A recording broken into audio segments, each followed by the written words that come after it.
அருட்பெரும் ஜோதி. சக்திமயமான இந்த உலகத்தில் நம்மளை சுற்றி எப்போதுமே சில தேவதைகள் நடமாடிக்கொண்டிருப்பார்கள்.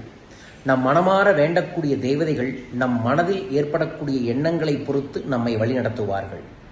ஒவ்வொரு மாதமும் தேவதை நாள் என்கின்ற ஒரு சூட்சமமான நாளும் நேரமும் வருகிறது.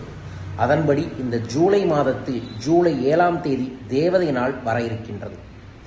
7வது மாதம் 7ஆம் தேதி காலை 7 மணி முதல் 7:17 வரைக்கும், அதுபோல் மாலையிலும் 7 முதல் 7:17 வரைக்கும் வரக்கூடிய சக்தி மிக்க நேரத்தில் மனமாற கேது பகவானை மனதார நினைத்து குபேர இடத்தில் ஒரு மந்திர பூஜையை செய்ய இருக்கின்றோம். இந்த மந்திர பூஜையை செய்து உங்களோட பேருக்கு தாமரைமணி மாலையையும் 7 சூட்சமமான லட்சுமி வசிய தேங்காயையும் வராகி அம்மனின் தெய்வீக படத்தையும் அனுப்ப இருக்கின்றோம். உங்கள் பேரையும் தேவதை நாள் வசிய பூஜையில் பதிவு செய்யுங்கள். நல்லது.